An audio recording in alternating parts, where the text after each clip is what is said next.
नमस्कार। आज हम भारत में हो रहे बदलावों की कहानी को समझने की कोशिश करेंगे।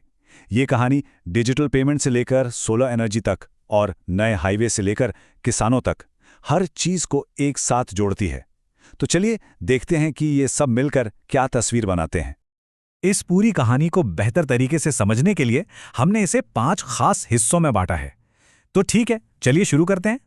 सबसे पहले बात करते हैं उस डिजिटल क्रांति की जो भारत के करोड़ों लोगों के जीने, काम करने और पैसों के लेन देन करने के तरीके को पूरी तरह से बदल रही है। जरा इस नंबर को देखिए, 19.47 अरब।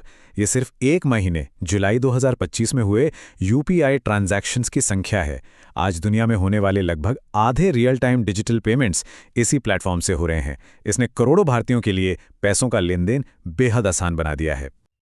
और बात सिर्फ पेमेंट्स तक ही नहीं रुकी है। सरकार पैन 2.0 प्रोजेक्ट के जरिए फाइनेंशियल आइडेंटिटी सिस्टम को भी और आसान बना रही है। सोचिए, एक ही डिजिटल प्लेटफॉर्म जो 81 करोड़ से ज्यादा लोगों के लिए टैक्स से जुड़ी सेवाओं को सरल बना देगा। और ये डिजिटल बदलाव सिर्फ शहरों के लिए नहीं है, ये गांव और खेतों तक भी पहुंच रहा है। जैसे ई-नैम प्लेटफॉर्म ने पहली बार कश्मीर के सेब और नाशपाती को सीधे पुणे के बाजारों से जोड़ दिया। इससे किसानों के लिए एक पूरा नेशनल मार्केट खुल रहा है।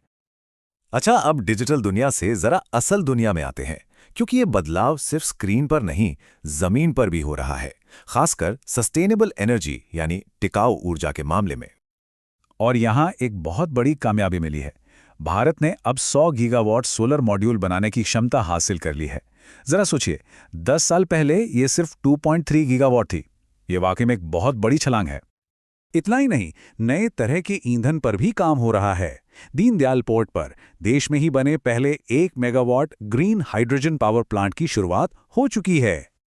और इन सबका असर वो भी साफ दिख रहा है। अकेले वीओ चिदम्बरनार पोर्ट ने अपनी रिन्यूएबल एनर्जी की वजह से एक साल में 10 मिलियन किलोग्राम से भी ज्यादा कार्बन उत्सर्जन कम किया है। तो ये जो ग्रीन एनर्जी बन रही है, ये उस विशाल इंफ्रास्ट्रक्चर को पावर देगी जो पूरे देश में तैयार हो रहा है। चलिए अब देश के इसी नई बुनियादी ढांचे की रीढ़ को समझते हैं। देखिए, दशकों से भारत के सामने एक बड़ी चुनौती रही है लॉजिस्टिक्स में दिक्कतें और इंफ्रास्ट्रक्चर की बिखरी हुई प्लानिंग। इसी का समाधान है पीएम गति शक्ति नेशनल मास्टर प्लान। ये एक डिजिटल टूल है जो सारी प्लानिंग को एक जगह ले आता है। मिसाल के तौर पर इसी की मदद से 11,000 करोड़ रुपए से ज्यादा के रेलवे प्रोजेक्ट्स पर काम हो रहा है, जिससे नेटवर्क करीब 600 किलोमीटर और बढ़ जाएगा। और इसी आधुनिकीकरण का हिस्सा है बीईएमएल का 1800 करोड़ रुपए का निवेश, जिससे ब्रह्मा रेल हब बनाया जाएगा। ये हब भारत की अगली पीढ़ी की ट्रेनें बनाएगा और इससे 5,000 से ज्यादा नौकरियां भी पैदा होंगी। तो सवाल ये उठता है कि इन बड़े बड़े नेशनल प्रोजेक्ट्स का आम आदमी को क्या फायदा होता है? ये विकास जमीनी स्तर तक कैसे पहुंचता है? इसका जवाब मिलता है उन योजनाओं में जो सीधे तौर पर नागरिकों को ताकत देती हैं, चाहे वो किसान हो या फिर छोटे उद्यमी। इस पैमाने को समझने के लिए जरा कृषि क्षेत्र को देखिए। पीएम फसल बीमा योजना के तहत 3,200 करोड़ रुपए के बीमा क्लेम सीधे 30 लाख किसानों के बैंक खातों में भेजे गए। ये उनके लिए एक बहुत बड़ा आर्थिक सुरक्षा कवच है।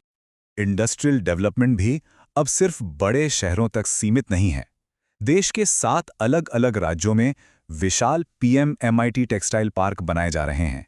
इनका मकसद है 70,000 करोड़ रुपए का निवेश लाना और करीब 20 लाख लोगों के लिए रोजगार पैदा करना।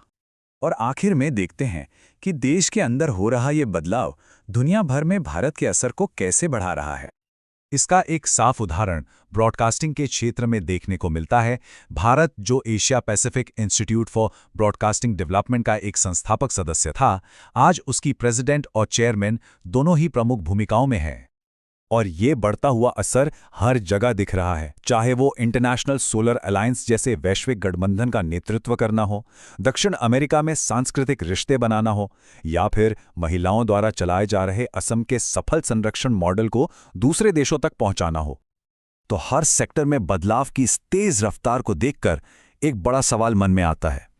अगर कुछ ही सालों में इतना कुछ बदला है, तो अगले दशक में दुनिया के मंच पर भारत की भूमिका कैसी होगी? ये एक ऐसा सवाल है जो हमें दुनिया के सबसे डायनामिक देशों में से एक के भविष्य के बारे में सोचने पर मजबूर करता है।